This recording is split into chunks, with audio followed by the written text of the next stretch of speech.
There are all kinds of side benefits that have come out of this recent set of elections.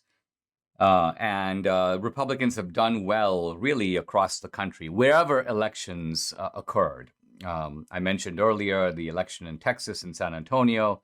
A Republican takes a seat, an open seat, but one that had been held in the past by Democrats for a long, long time.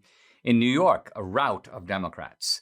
And this is the ethnic areas of New York, the boroughs, Queens, and so on.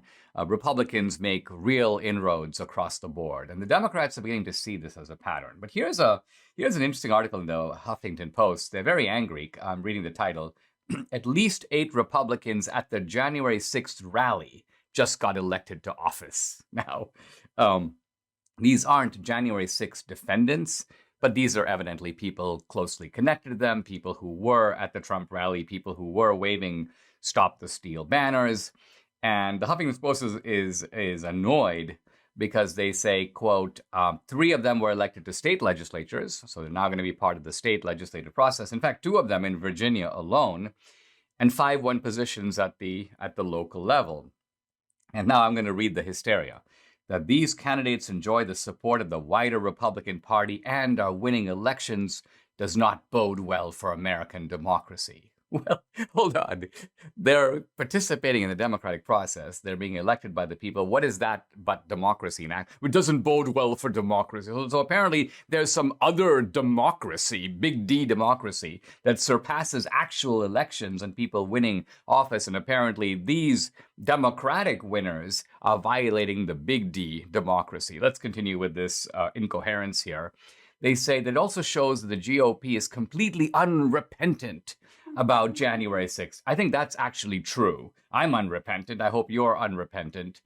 So I mentioned 2 of the Republicans were reelected to the Virginia House of Delegates. That's Dave LaRock and John McGuire. And they go, this is Huffington Post.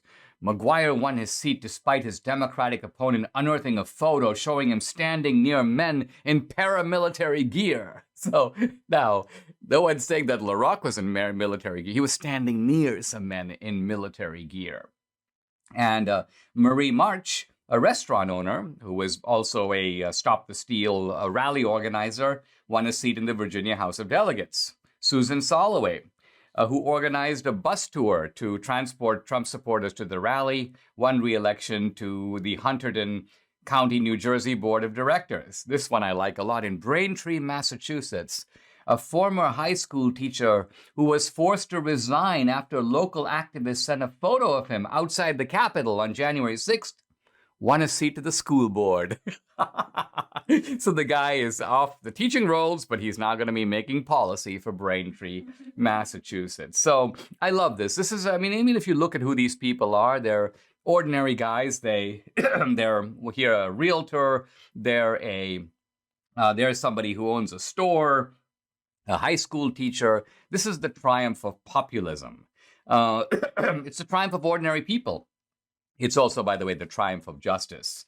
And I think that it's going to be taken to a new level. I'm just waiting for this to happen. I really wish this happens a little bit down the road, maybe in 2024, if not 2022.